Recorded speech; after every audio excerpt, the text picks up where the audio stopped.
And we're back here live at KG More Music 93.5 headquarters here, your hometown radio station. Big thank you to Jim Atkins, the owner-operator here at the radio station, for even allowing us to use his building to take up the airtime. They sell a lot of ads for things, have a lot of music, and we're able to take that up, and we really appreciate him for allowing that. Amanda Sutphin, Rob Barnett, the folks that do all the technical stuff behind the scenes here for the radio station as well. And your host, co-host Bart White. I can't remember what Ninja Turtle we used to call him. And Mark Huff Daddy Hufford. We got two guys here for an interview, a special guest. And they are with the PeeWee football program. Give you your first look there at Mr. James Varvil. What's his nickname, Bart? Muffin. James Muffin Varvil and Chris Cox. They are here live with us. Fellas, how you doing? Good. We appreciate y'all coming in. I know, obviously, you guys are both busy. You both got full-time jobs. You got families. You got all kinds of stuff going on. And for y'all to take your time out to come up here, I really do appreciate that. So we appreciate everything y'all do. Thank you. That means a lot to us. We paid him to say that, but we'll get that check in the mail, I promise. I just want to I got to start because I can't let this go. We were talking before we came on. And he said, Bart, you can't call me Muffin. Yeah. So I got to, okay, Bart, I'm going to let you start. How did we get this? Yeah, how'd you get the nickname Muffin, James? There was, in fraternity, went to Jonesboro, was in KA fraternity, and there's a guy there from Forest City, which I grew up in Forest City as well. His name was Corey. And they said we looked alike, and he was there before me, and they called him Cornbread. And so I was a miniature Muffin. So Oh, that's pretty cool. nothing bad. That's right. At least it wasn't anything bad. I don't know what's worse, though, cornbread or muffin. He asked me a while ago, he said, you do know my name, my real name, right? This whole time he never knew. All right, so tell everyone at home. First of all, let's go individually here. For those that don't know James Muffin Varvil, tell us a little bit about yourself, where you're from, and what you do. I grew up in Forest City, Arkansas. I graduated from Palestine Wheatley, which is somebody that Corning will play here, hopefully eventually. Yeah. But in 2009, I started dating Christy Smith. I guess it's 2008. And then in 2009, I moved here, and I've been here ever since. And we're married and got 2 kids now. One plays PeeWee football, and the other one's a kindergarten cheerleader. She's a sassy one, too, ain't Yes, she is. She's adorable. Yeah. So, but Chris, if you don't mind, if you'll introduce yourself as well, tell us a little bit about yourself. I'm Chris Cox. Been lifelong resident here in Corning. I got 5 children, all been part of the Corning athletics. Married to Jenna Cox. All right, we appreciate that, guys. Tell us y'all's role with the PeeWee football program, if you don't mind. Well, I guess it starts last year. We formed a board for the PeeWee program, and last year I was the vice president. Josh Jansen was the president, and this year he's moved. His kids have grown out, and he wanted to step back, and he wanted to get off, and I talked him into staying. So I'm the president of the board, I guess, and A salesman, too. yeah. Like I said, I told him, I was like, man, y'all know it as well as anybody. It takes a village. Yes. It takes a village to do things. You know, and you can't run volunteers off. I mean, Heck no, man. Said, we got great coaches that like Chris. Chris has been in it since forever. Forever, haven't you? 10, 11 years. Been a long time. So Since we started. and like I said, it just takes everybody. But. What is something that people don't realize that's involved with PeeWee football, whether from running it or coaching it or whatever, from y'all's perspective, that maybe people don't even realize? That first week, after we sized equipment, is you can plan all you want on equipment sizes, and you're never going to have the right stuff. And in the way things are now in the world, with repercussions from COVID, OS, whatever, but you can't find anything hardly. Everything's so hard to get. You got to order it so far. Helmets, which junior high last year suffered from helmets last year. They missed 2 or 3 games because the helmets got me. Said, and if you don't almost have it, you're just about not going to get it. And so like I said, it was just scrounging around to find enough stuff to fit the kids after. Because like we ordered brand new jerseys this year, and last year we had a big 6th grade class, which are junior or 7th graders this year, and I was like, "There's no way that we'll have more kids next year than we had this year." So, but I still ordered about five or so more jerseys than what we had, we used every single one of them by the time startup. By the time we had 55 kids sign up for it, and that's what how many jerseys I ordered. That's you awesome. know, and That is fantastic. That is. Doesn't Andy have like 30 kids on his team? he Yeah, started I out was with talking to him 32 or last night. 33. 30. We have Like I said, 23. And we had, we started out with 22, 23, and like I said, we both had some drop, which is natural. But like I said, I mean, we had every jersey taken. And like I said, I was hoping we'd have 5 or so extra, So much for that. Yeah. We're getting white T-shirts and drawing on them. And so, Get the Sharpies out, baby. and like I said, I just went off jerseys sizes from last year. I mean, that's the best I could do because like I said, I had to order them back in June, I think, when I ordered them. Yeah. And so there's no way to. You can't. Nostradamus is in the house. No, so I mean, that to me, that's probably one of the biggest hurdles is the equipment. Yeah. Well, I want to comment on the other side of the thing is getting people to volunteer. When y'all play at Bobcat Stadium, you have to have somebody run a clock. You try to make it just like it would be if they was playing in high school. And I commend y'all guys for doing that because it's hard to round up. We know to get volunteers to do anything if you're not paying them. Especially good ones. So it's I commend you guys for sticking with it and trying to make something for those kids they'll remember. But is it hard getting volunteers? I mean, is that something that's an issue right now at Corning? Not really. It's not bad. I mean, the thing you see is the same ones do pretty well. I mean, you know who you can go to, and they're not going to tell you. I mean, there's people busy. Like I said, but I did ask Bart. I said, and I totally understand. People are busy. I mean, they got their. Tuesday night might be the only night Bart gets off, and. Yeah. And like I said, it's hard. I mean, for people to do something every single night. I mean, and that's no, it's not. But no, we've taken care of everything, and so I mean that's not been bad. That's good. I got a question for you, Chris. What's it like coaching kids that age? Because in my mind, I'm thinking, man, that poor guy. He's babysitting. It's like childcare out there. It seems like daycare almost. What's it like coaching these kids? It's frustrating at times, but they come along towards the end. They listen, do what they need to be doing. Well, it's like being a parent to 20 kids. Yes. I mean, that's what it is. Yes. Yeah, we had both Coach Smiths on here, and they were bragging about that helps the program. Yes. When you keep the PeeWee program, because by the time they get to 7th grade, they know how to put a helmet on and how to put shoulder pads on, and that's a big plus. So you're not just helping the kids out, you're helping the coaches out also.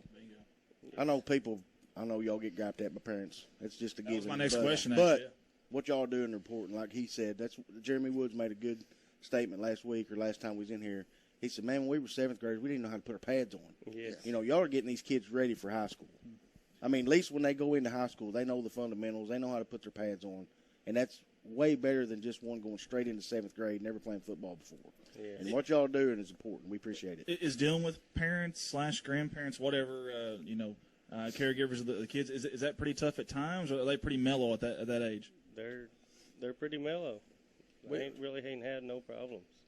We've not had very many issues. I've being as president, I'll probably get the whole shebang of all of them. I guarantee you. but I mean I can count on one hand. Good guy. One hand, how many issues I've had to deal with parents this year. That's good. And so I mean that's like I said. I figured out yesterday. I had some of course we got cheerleaders involved in it too, and so there's 156 kids that was signed up to start with. Wow. with 5, if you can figure on 5, less than 5, that's a pretty good number of issues that we didn't have to deal with. And I think there was 40 or so. We got just shy of 40 flag kids. There was 33 or so on the 3rd and 4th tackle football. We had 22, 23 for our 5th and 6th grade team. The cheerleaders, there was 32, I think, kindergarten through 2nd grade, and then 29. Holy smokes! I didn't realize we had those kind of numbers. I'm glad you mentioned that. I didn't know that. The other night when me and you filmed, we looked in the stands, and I'm like, this is packed. That was awesome. That's PeeWee football, and it's packed. Yep. It really was. That was fun to witness. I didn't know what to expect going up there. I really did. And then get up there, and man, that place is it's better than some Friday nights. It was not much different against Donovan the other night as well. Like I said, Piggott is going to draw a big crowd. Well, sure, yeah. You know, Proximity naturally, and you know. rival, yeah. You know, but like I said, Donovan wasn't. I looked up there and and it didn't seem like there was very much difference in the Donovan night and Piggott night on our side. You know, and so I mean it's been great turnout. Like I said, you guys have both been in this a while. What keeps y'all coming back every year? Is it just something your heart's into, or you feel like if you do leave, maybe there won't be any help there next year? I mean, or is it just the kids? What's the one thing that kind of keeps you coming back? Just do it for the kids. And you got as many kids as Chris. You're going to be there a while. He's going to be there another 8 years, at least. Well, they're great athletes, so keep producing. He'll retire from Clay County Electric before he does PeeWee football. Probably. That beard will be gray before too long. All right, for those that don't know, and actually myself too, I got a schedule somewhere, but tell us a little bit about what you guys have coming up, at what grades we're at, and what times. well, we joined us with Donovan, Rector, and Piggott all joined a small league this year, where we all play each other. We play each other twice, home and away. Okay. And so this coming week we go to Piggott. Our 5th and 6th and 3rd and 4th go to Piggott. Our flag will play on Monday nights, the weeks we are away. That way, there's not any interference of parents that That's good. have issues with that. You know, I said we'll go to Piggott this week, then we go to Donovan the next week, then Rector, then Rector will be home for the last game of the year. Okay. And we will have at the end of that, we'll have a playoff. We'll all take set the standings and do a playoff and have a championship out of those. Let me know when y'all do that, because we want to try to be there for that. Okay. And then we need to get to a flag game too if we can, because we weren't able to get them to the day. I don't know what you said, Monday nights. Well, yes, and like I said, we kind of talked, and like I said, well, I want to do the same thing with the flag. Yeah. Is at the end of the year we'll do a playoff type deal and Okay. start Maybe we could do that then. Start about 5:30 and have it'll be 3 games and put them in the middle of the field like we've done it before, you know, in the years, and like where they're right in front of the stands and not 2 on each side. Right, like I said, that way and that's one thing I hated about the other night was they were both ends. There's no way you could have done that. You know? Especially when I'm by myself. We could barely do the one, so, especially with us two. But you mentioned Piggott. We go to Piggott next week, right? It's next Tuesday? Yes, sir. Okay. This is a challenge to our crowd. When Piggott came here, that side was actually pretty full, too. They had a good crowd. So you guys get out there, support these kids at Piggott. We had a bigger crowd than Piggott last night. Did we really? Piggott, yes, sir. Well, let's keep it up. I like to hear Yes, that. we did. I like to hear that. 7th grade and junior high one, we like to hear that, too. I want to thank you guys for all y'all do, for real. It's awesome. I also want to know real quick before we get you up here, how involved are coaches at the next level there? Coach Shelton and them, are they supporting you guys? Are they on board with all that? Coach Shelton's been great. You know, I mean, he can tell you probably more than I can, but I think Coach Shelton's been more involved than the previous staffs. That's good.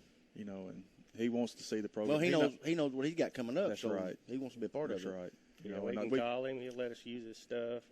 I mean, we've been out there a time or two, and they've come. Like I know for the 3rd and 4th, they came out to the practice field and worked with them, and we went up there to their place and worked on proper tackling techniques. You know, I mean, to make it safer for everyone. You know, but like I said, anything that we need from Coach Shelton or any of the staff, they've been great.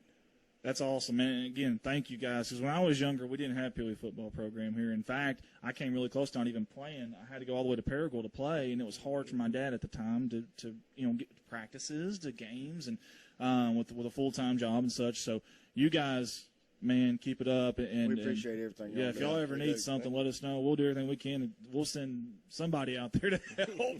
We'll figure it out. But you guys rock. Anything else you guys want to say before we get off here? I just want to mention our coaches, and like Chris, the head coach of the 5th and 6th. Me and Mark Lucas help him. Andy Jett's the head coach of the 3rd and 4th, and he's got Corey Godwin and Jordan Whitley helps him, and Logan Jett when he can. Flag coaches, we got Adam Valance, Carla Whitman helps him, and Chris is there, when he can be. Logan and Matt Carpenter coach a team. Jared Williams and Gage Arnold coach a team, and then Nick Green and Trey Bowers helps him when he, when he can. Right. And then our cheerleaders, we got Amy Cat and Brianna Woodard are kind of spearheaded that deal. And Brianna coaches the third through sixth with Candace. I can't remember her last name now. I roll all this stuff down. And then the kindergarten through second, which, like I said, that's a treat to watch. Yeah. You got Donna Montgomery and Rachel Benton, coach them, and Bechet Hollis. And then Trisha Woodard I know I've seen several. That's who Joe's cheering with, and that several of the seventh grade cheerleaders helped him. Like I said, Blaine Jett takes care of all our money, which I know she's been ready to kill me this fall, because just bringing receipts to her and trying to get them paid. I mean, like I said, the equipment is a nightmare. Like I said, Ethan Jordan has done a great job getting us, referees for the flag, and he's done our PA system for us, which is, like I said, that's one thing. Countries can be. I like it. And that's, like I said, that's one thing. We've never really done the PA for them, which we ain't played here a lot either. But yeah.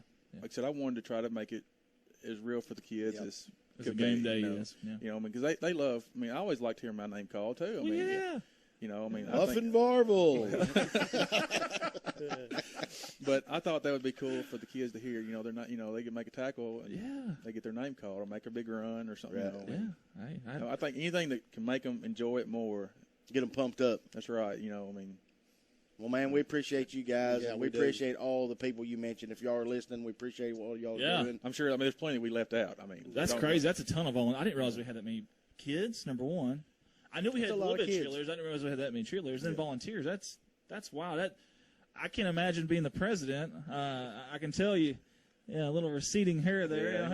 I can see why. I got between the Bart Wright and the Andy Earls. Yeah, somewhere in between. Yeah, not quite as big of a five head, but yeah. Mine's 2 days old. I cut it 2 days ago. You rub that. Ooh, that's nice. So you boys need to rub that for tonight for good luck now, okay? Yeah, you may want to rub it for about an hour. Again, guys, thank y'all. Chris Cox, James Varvil, PeeWee football program Tuesday night, right? Yes. At Piggott. Let's get out. Let's support these guys. Great sports to be here too to do this. We didn't really have any questions lined up for them. We just went at it, and they did a great job, so we appreciate them. Thank you, guys. Yeah, thank you, guys. You're listening to Good Morning Corning live on KBKG More Music 93.5. We'll be right back at these words from our sponsors.